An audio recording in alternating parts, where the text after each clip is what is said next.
আপনার সে পার যেটা আছে পার বা চল বলি যেটা আছে এটা ভেঙে কিন্তু শেষ হয়ে গেছে। সেই সাথে অনেক বসত বাড়ি সহ যে পরিস্থিতি একটা মরণ এটার মধ্যে যে কোনো সময় অনেক পাশে আরো অনেক বাড়িঘর আছে, যে কোনো বড় ভাইরা আছে তাদের কাছ থেকে আমি জিজ্ঞাসা করবো এটাতে এই ধরনের বসত বাড়ি আছে, তারা এই ধরনের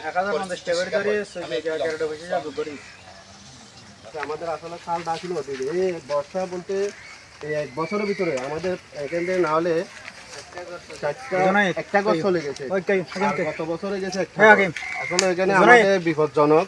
আমাদের এখানে রাস্তা আছে, কবরস্থানও আছে, এখানে আমাদের এখানে বাড়িঘর আছে। আসলে এগুলো আমাদের অনেক বিপজ্জনক হয়ে গেছে রাস্তার জন্য। আমাদের এখানে ছেলে মেয়েরা আছে, বাচ্চারা আছে, এখানে এরা আসতে পারতেছে না এদিকে। তো এখানে আমার বড় ভাইও আছে, এরারও বাড়িঘর অলরেডি চলে যাইতেছে, আমাদেরও চলে যাইতেছে। এখানে যদি প্রশাসনিকভাবে বা টিউনি স্যারের কাছে বা আমাদের পানি উন্নয়ন বোর্ডে যদি এটা দ্রুতভাবে যদি একটা পদক্ষেপ নেয় তাহলে আমাদের একটা রক্ষা পাবো। তো এটা আমি আমার ব্যক্তিগতভাবে বা আমাদের সবাই এলাকাবাসীর থেকে সহযোগিতা চাচ্ছি। আর আমাদের এখানে যদি টিউনি স্যার বা পানি উন্নয়ন বোর্ডে যদি দ্রুতভাবে এটা যদি পদক্ষেপ নেয় তাহলে আমাদের একটা হেল্প হবে বা সহযোগিতা পাবো। আর আমার কথা শোনা যাচ্ছে কিনা বা শুনতে পাচ্ছেন কিনা আপনারা কাইন্ডলি একটু আমাকে কমেন্টের মাধ্যমে জানাবেন। আমি এই যে বর্তমান পরিস্থিতির বিষয় নিয়ে কথা বলবো। আমাদের এই যে নাজিরাট পৌরসভার 2 নং ওয়ার্ডের আপনার যুবক ক্রিয়ার বাংলাদেশ জামাতের সঙ্গে যুবক ক্রিয়ার সভাপতির পরিস্থিতির শিকার হয় সাধারণ বসতি যারা আছে তারা, এবং এটার জন্য আপনার কি পানি উন্নয়ন বোর্ড বা টিনো বা সিলিন্ডারের কাছে কোনো ধরনের আপনার লিখিতভাবে? আমার সালাম মোবারকবাদ। আসলে এইখানে এটার সামনে আরও একটা বিশাল একটা ভাঙ্গা ছিল। এটা আমরা অনেকবার লেখালেখির পরে, অনেক নিউজের পরে এটাও 2-3 বার কাজ করে যাওয়ার পরে এটাও মোটামুটি ঝুঁকিপূর্ণ।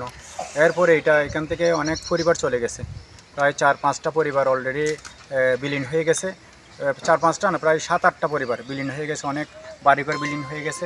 এখন আরও এখানে 8-10টা পরিবার আছে, এগুলো বিলীন হওয়ার পথে। এখন এটা আমি উপরস্থ মহল এবং এই কর্তৃপক্ষের কাছে দৃষ্টি আকর্ষণ করব, এগুলার যথাযথ বিহিত এবং রক্ষণাবেক্ষণ যদি না করে এখানে এই 2 নম্বর ওয়ার্ড আগে পরে এই রাস্তাসহ মোটামুটি বিলীন হয়ে যাওয়ার পথে। কারণ এখানে আমরা ছোট থাকতে দেখছি এই নদীটা ছিল অনেক ওই পারের পাশে।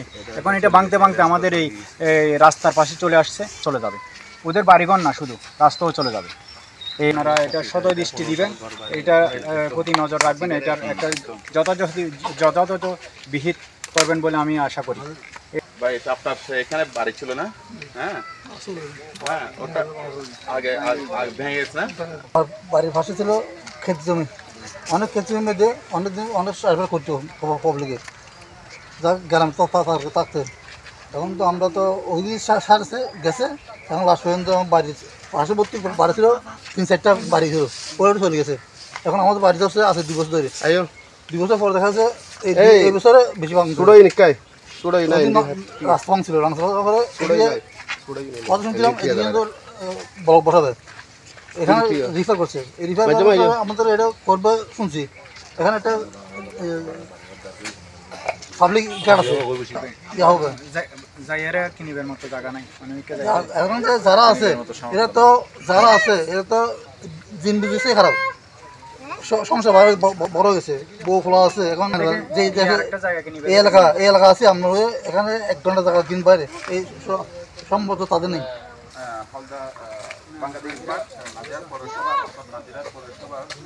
বিপর্যয় অবস্থায় আছে, যে কোনো মুহূর্তে যে কোনো সময় ঠিক পাটটা ভেঙে তাদের ঘর সহ পানি সবকিছু ভেঙে কি দিয়ে আপনার পিলার দিয়ে, ঠিক আছে, যে একটা বান্ধব এই ধরনের যদি পাটটা যদি সংস্থা করে যদি বসত করা হয়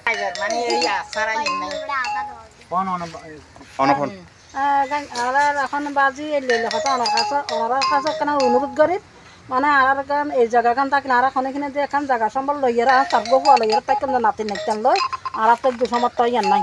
পলে বহুত কষ্ট বিরমা করে চলে তো মানুষের কাছে রত খামাই ফেডা খাই দিয়ে দিন দিয়ে অনেক জামা জাতিও নাই অনাতারা যদি চেষ্টা করি তারান আল্লাহর নির্ভর করি অনাতারা যদি চেষ্টা করি তারান আল্লাহ তারা এমনি আর আল্লাহ বিদে খানা ফিরিছ আর এমনি জায়গা ফুট গাই আর চাচা সরু জেডা সরু বিয়া কিনে তারা গাই গই তারা সরি সরি আর গাই আর তো শরীরের খানা কিনে আল্লাহর হাসো হয়েছি খনিমিকে যাইম তো আর ফন্ত নাই আর এই ফুয়া সাড়ে ঘরে তাই খুব নাতে নিতাম লই আর মনে করো আর বাড়ির ঘর আছে জিয়ার ঘর আছে তোর তারা এখন ঘর খোনা ধরি গাই গই আর বাইর বোর ঘরের বাথরুমের গোসল খালখানা খোনা ধরি গাই গই আর চাচা সরু ঘরের গটরিং গাই গই অনাতারা আল্লাহ চাইয়ের মেহরবানি করে আর কেন ইমাজি তাই বেলা হাসতাম না তারা ঠিক করে যান আল্লাহ রহমত আল্লাহ চাইয়ের আল্লাহ নির্ভর করে অনাতারা চেষ্টা করে চন দিতে মাঙ্গি দিদি তো এখন ইয়ার গই আর ভগর এখন আসছেন না আজ এখন জায়গা লই না বাড়ি ঘর বান্ধি না বাড়ি মাই বলো ফোন করলে আই মাই বলো কথা বলতে পারে তো ওনারা কইলে করবে নি ওনারা আসুন আমি মাই মানুষ আই দোকান কইলে এই বাইয়ে বেরো দিনে যাইরো কইলে বিবাহ যাইছে যাই চাই এখন আর তাই আর কিছু কই না পারি ওনারা যখন দেখুন ওনারা কইলে করবে নি কেন চেষ্টা করবেন যে আমরা এখানে আসছি তখন ভাড়া করে নি আমি ভাড়া করে থাকি আজকে বহুত দিন পর্যন্ত পানি জল আসে তখন ভাঙে মানে পানি আসে তখন ভাঙে আজকে যদি আবার মহাদেবের কাছে আমরা অনুরোধ করছি আমাদের এই জায়গার কাজের জন্য দূরত্ব যদি চালান একজনের জায়গা থাকে আর গান এগুলো শুরু নেই যা যে বছর নাকি এবছর লাগি নেই বছর না কয়েক বছর অন্য তো আপনারা দেখতে পাচ্ছেন অলরেডি যাদের বাড়িঘর চলে গেছে